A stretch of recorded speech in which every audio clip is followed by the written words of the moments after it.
Yun, and start recording mga kabirhen nating ninyo. Toma. Ang hirap pa rin, no? Nakakapanibago. Sorry, Hindi ko pa alam, eh. Diba, mga katoma, mga kasyat, mga kasyat. Ano ba maganda? Comment down below at pili tayo ng maganda. Okay? So, andito tayo ngayon sa video ni, as promised nga naman, video ni Attorney Claire. Magagaling na senador, iwas pusoy kay Kibuloy. Ayan. So, nagawa na natin to ng reaction video kagabi. Gagawin uli natin ngayon. Kasi parang part 2 to eh. Okay? Pakinggan muna natin. Ito ba'y naka-double ng speed? Dapat double. Okay. Play.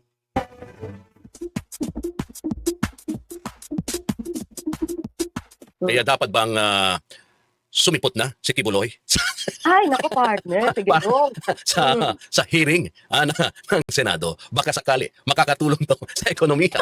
Oo, partner, baka makatulong siya talaga. Malaki siyang tulong. Napunta partner sa ang hindi pagsipot ni Pastor Kibuloy talaga naman. O kasi partner, Ay. naging issue siya. Oo. Diba? Naging issue siya, bakit partner? Naging issue siya ni Senator Rizal Ontiveros. Bakit nga? Oo. Kailan ba yung last hearing, partner? I think last January pa ata. Di ba? January 23, mga ganon. Oo, partner. Kasi, pinapatawag siya, syempre invitation niya. Di ba, alam naman natin, si Pastor Kibuloy, ang lawyer niya, si Atty. Topacio. Oo. Pero hindi niya papaatinin. Itong hamon ko kay Senator Ontiveros. Di tulungan ang tanggapan niya na mag-file ng kaso sa korte. Bakit sa Senado? Yun, tapos ang issue. So, kaya nag-request ito si Senator Rita. Sa subpoena. Yung subpoena partner, sabi nga nila, ministerial lang yan. Pinipirma niyan daw ng Senate President. Oo. Pero, pakinggan nyo ministerial muna. lang yan. Bakit sa Senado? Oo. So, kaya nag-request ito, Topacio. Oo. Pero hindi niya papaatinin. Itong hamon ko kay Senator Ontiveros. Di tulungan ang tanggapan niya na mag-file ng kaso sa korte. Bakit sa Senado? Oo. So, kaya nag-request ito si Ba't hindi sinagot ni Attorney Claire yun na tama yung sinasabi ni Attorney Topacio na isampa na yung kaso sa korte, di ba? Di ba dapat yun yung ano niya doon, yun yung re-reactionan niya doon. Bakit napunta sa dito? Bakit sa Senado? Oo. So, kaya nag-request ito si Senator Rita. Sa subpoena. Yung subpoena partner, sabi nga nila, ministerial lang yan. Pinipirma niyan daw ng Senate President. Oo. Pero, bakit? Bakit? Sa mga Bisaya, diha, ngano? Ngano? Ngano? Kasi Ngango. Bisaya to si Kibuloy taga Davao. Si Senate President Subiri din, Bisaya din yan. Di ba? Mindanao. So, ito lang, Feb 15. Di ba Oo. nagkaroon ng kapihan sa Oo. Senado? Correct. Yung si Rizal Ontiveros. Kasi siyempre tinanong niya, ano mangyari sa hearing ni Pastor Kibuloy? Yun nga. Hindi nga daw pa pinipirmahan. Mukhang nakabinbin. Baka busy lang, partner. Senate President. Busy lang dahil nga ang dami nilang mga inaatupag ngayon, partner. Mas Busy siguro, lang? mas importante pa diyan sa pag-iimbestiga kay Pastor Kibuloy. Ganon. Ano Saka kaya siguro masyado yun? siyang busy dahil baka makapon siya. Oo. Pero hindi, partner. Ano daw? I doubt. Uy. Ganon. So kaya siguro masyado siyang busy dahil baka makapon siya. Oo. Pero hindi, partner. I doubt. Makapon? Hindi, tingin ko hindi yung dahilan. Kasi, tuloy-tuloy naman yung ibang Senate hearing eh. Oo. Diba? Tuloy-tuloy naman siya eh. So, ibig sabihin, may time. May time for him to sign. Oo. So, ang tanong na lang natin, di ba sabi nga yun, tinanong si Senator Lisa, partner, bakit? Kita mo, iniintriga pa eh. Putsang ina, alam naman natin na maraming tinulungan si Kibuloy na senador. Kailangan bang intrigahin pa ba natin? Samantalang alam na natin yung katotohanan. O for content. Tuloy. So, sabi niya, kung bakit hanggang ngayon ay hindi pa napirmahan, yun hindi ko maipaliwanag. So, dapat ang sumagot daw dyan ay si Senate President Migs Subiri. Ganun katanga si Risa Ontiveros, hindi niya pa rin maipaliwanag. Kababayan niya yan sa Mindanao si Kibuloy. Diba? Sabi nga niya, ministerial lang yan. Bakit kailangan magtagal? Bakit kailangan mabindin? Mhm. So, nangyari yan, mabibindin yung hearing. Ibig sabihin, anytime, kung gusto niyang pirmahan, pwede. Oo. Kasi, Kasi sabi nga, partner, ministerial eh. When you say ministerial, wala nang isip-isip yan. oo, kaya nga, anytime, na gusto mong pirmahan, Oo. pag nakita mo doon sa mesa mo, pwede mong pirmahan yun. Yes. Oo. Kaya nagpapasalamat ako Salamat kaayo sa Senate President for signing the subpoena against Apollo Quiboloy. My office has made it our policy to put the voices of women and children first, to put the voices of the victim survivors Wag ka! Putang ina, kami pa ba at ang inaano mo, ang niloloko mo? Makakaliwa ka nga. at the center. And I'm glad that our institution, under the current Senate leadership, Alam mo, galit to sila Risa Ontiveros sa mga mga gumiba ng CPP, NPA, kaya ganyan eh. Real talk lang real talk Totoo naman, hindi pa ba ninyo nakikikita para kampihan nyo yan? made it its policy to. Dahilan. Tingnan mo to, partner, kasi chinek ko rin kung sino yung mga members Oo. nitong committee na to ng women, yung committee ni Risa Ontiveros about women, family Oo. relationship. So, tingnan ko muna kasi alam mo kung bakit, partner. Ang daming tatanong ito eh. Kahit mga kayo din natin. Oo. Yung first day ng hearing nito, partner, syempre dapat pag first day of hearing, wow! Mm-mm. Diba, excited ka kasi Pastor Quiboloy, kaka-controversial yung issue. Mhm. Diba? Syempre, pag controversial yung issue, madalas manguna dyan. Sino? Senator. Palimutan ko yung pangalan. Senator Rapi Tulfo. Nanguna yan, partner. Bakit? Kasi nagpahiring dati si Senator Risa, sa partner, tungkol dun sa Pogo, yung mga ginagamit daw yung mga babae sa human trafficking, nanguna doon, si Senator Rapi Tulfo. Mhm. O, tapos may isa pang hearing, partner, tungkol dun sa, teka lang, nilista ko yung tatlo yata, partner, Oo. masigasig. Si Senator Rapi Tulfo umaten. Oo. Diba? Pogo, about divorce. Oo. Nandun din siya. Oh, mahalaga din yun. Oo, Diba? Kasi, mahalaga yun. ang dami mga Pilipino parang medyo ano na ngayon napapaisip ng malalim tungkol dyan Yes, sa divorce bill. Saka yung Ayun na lang diretso yun no? human trafficking sa ibang bansa, Oo. mga ganyan. Nandun din siya, partner. So, nagtataka ako, napaka-controversial ng issue na ito, pero ba't wala siya? Comsec, may imbitasyon po bang ipinadala kay Quiboloy dito sa hearing natin? We sent an invitation to Pastor Quiboloy via LBC and register mail. Ano po yung resulta ng dalawang pagpapadala natin ng imbitasyon? Well, actually, there's no response on that letter, but we sent his representative, Attorney Palayan. Baka busy uli, partner. Oo nga, ito, Oo. ito nga, partner. Isa-isayin natin Oo. kung sino mga members ito. Sige. Ang chairperson, si Risa Ontiveros. Oo. Okay? Ang vice, Nancy Binay. Mhm. Tapos ang members, Pia Cayetano, Mhm. Cynthia Villar, Okay. Grace Po, Mhm. Amy Marco, Robin Padilla, Rapi Tulfo, Bongo, JBR, Sito, Mark Villar. Robin Padilla, Oo. Rafi Tulfo, Bongo, JB Ejercito, and Mark Villar. Oo. Ito yung tinutukoy mong Senate Committee on Women, Children, Family Relations, and Gender Equality. Yes. Okay. O yan. Yan, yung Oo, committee na yan. chairperson si Risa Ontiveros. Okay. Okay? So ngayon, inisip ko, si Nancy Binay, bakit hindi siya nasama? Oh. Diba? Partner. Kasi, nakita natin, way back, partner, way back. Ito si kinailangan nila ang tulong ng Kingdom of Jesus Christ. Dahil Pastor Quiboloy. For endorsement. Sabog. mag-election na next year. Hindi, siguro may utang na loob sila, partner. Okay. Okay? Unang-una, unahin na natin si Ba't Senate President. siguro? Hindi Si kayo Senate sure? President Nick Zubiri, way back 2013, humingi na siya ng tulong kay Pastor Quiboloy. Kasi, 2010, kasi magtatakbo daw siya ng 2013. Mhm. Sa personal niyang miniti, Pastor Quiboloy. Okay. At ang description pa dito, partner. Sa news to, partner, kasi ito yung mga tao na i-endorse ni Pastor Quiboloy. On top of the list was former Senator Miguel Zubiri, a long-time Quiboloy friend. Hindi ko maintindihan kung ano yung issue ni Attorney Claire dito. 'Di ba? Sana mapaliwanag nyo sa akin. Kasi unang-una, hindi naman na tayo bulag na alam na natin na kanya-kanyang utang na loob yan kung sino yung mga nakatulong sa kanila sa paglukulok sa kanila sa posisyon. 'Di ba? Ang pinakamakapalang naman yung mukha nangyari ngayon ay yung kay BBM, 'di ba? Pero yung mga yan, kita mo tumatahimik. 'Di ba? Hindi nila sinasamahan si Risa. Mhm. So, kung a long time Quiboloy friend, baka kaya hindi agad pinipirmahan yung subpoena. Oo. Okay? Ano 'yun? Nagtanong ka o paano yung anong ibig sabihin ng salita mo doon? Patanong ba yan o paintriga? Baka kaya hindi agad pinipirmahan yung subpoena. Oo. Okay? Malamang, 'di ba? Malamang. Ba't hindi nyo na lang i-real talk na totoong hindi pinipirmahan yung subpoena dahil nga may utang na loob siya kay Pastor Quiboloy at unang-una Mindanawon niya yan.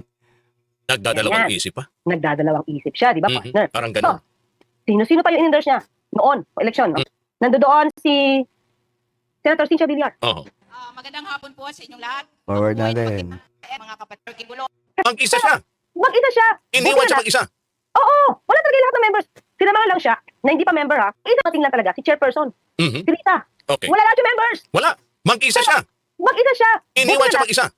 Makapal mukha ni Risa Ontiveros eh.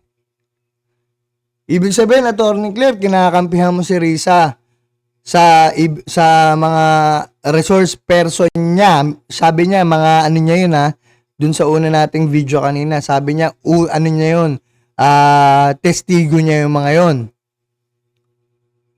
Na alam natin, nagalit yan sa mga kabilang kampo dahil nga sa mga sa paglaban at ginawang terorista yung mga CPP, NPA na yan.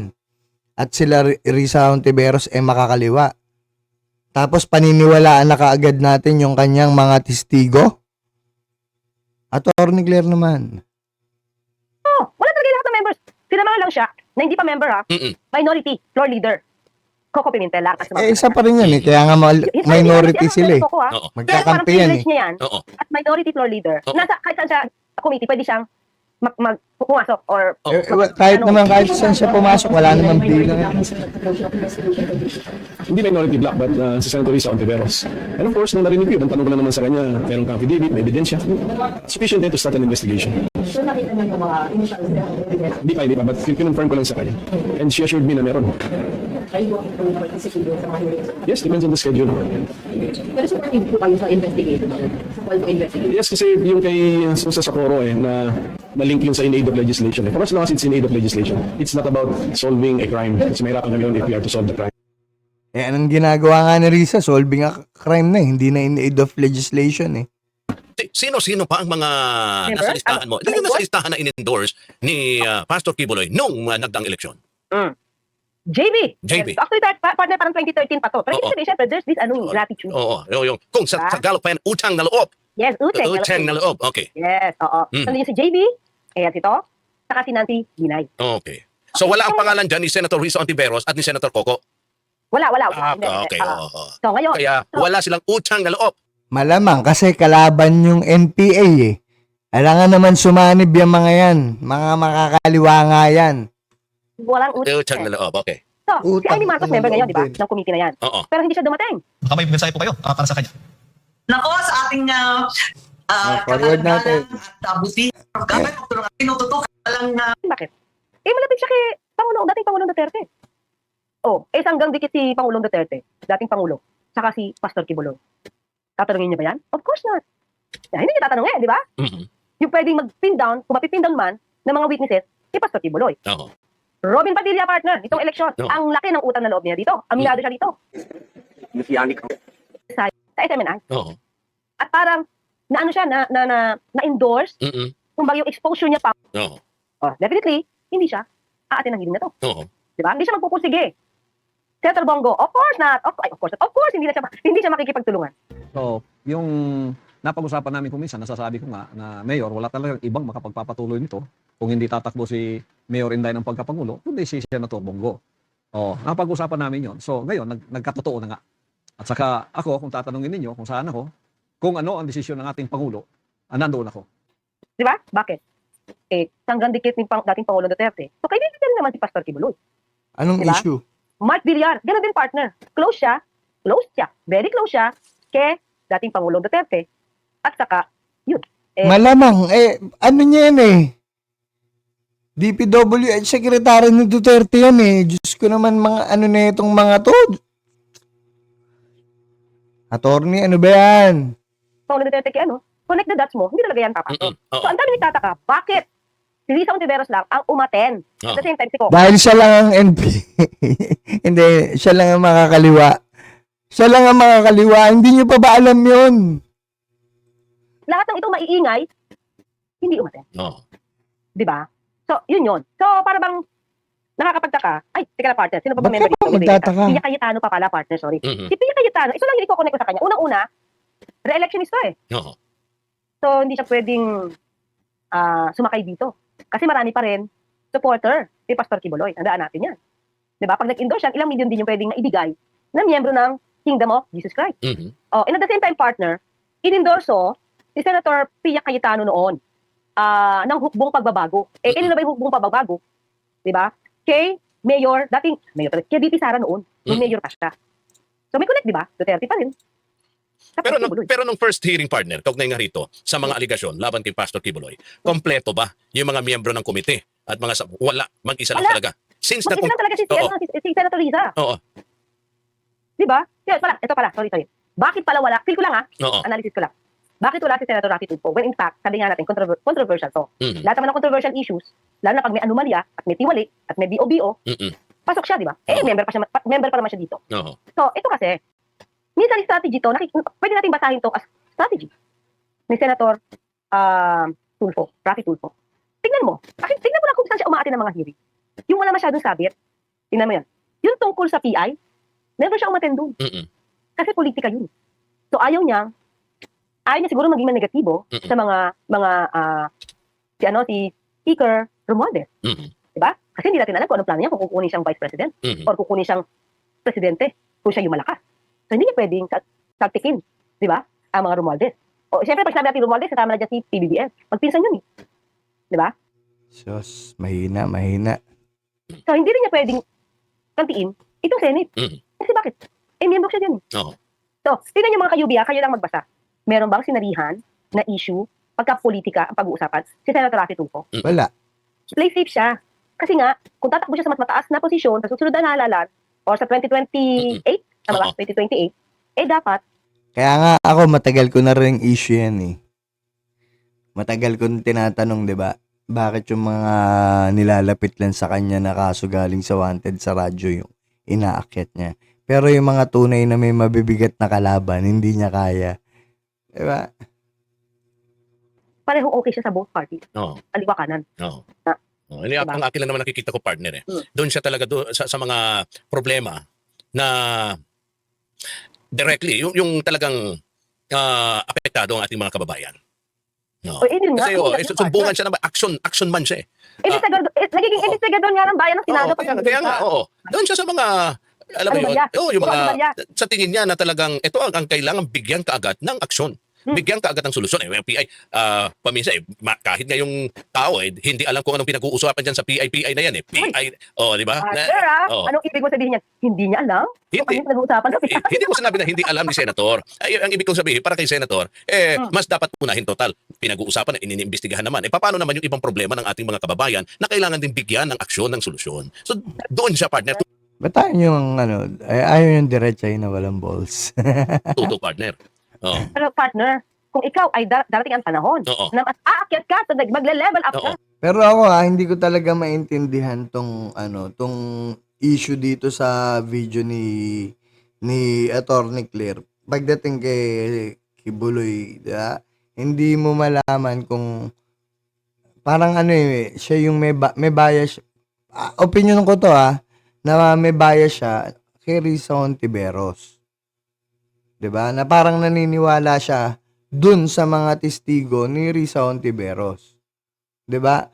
Which is tama naman si Attorney Topacio, hindi niya sinagot yung issue kanina nung nagsalita yung pinakita niya yung video ni Attorney Topacio na sinabi na dalhin sa korte, which is tama naman.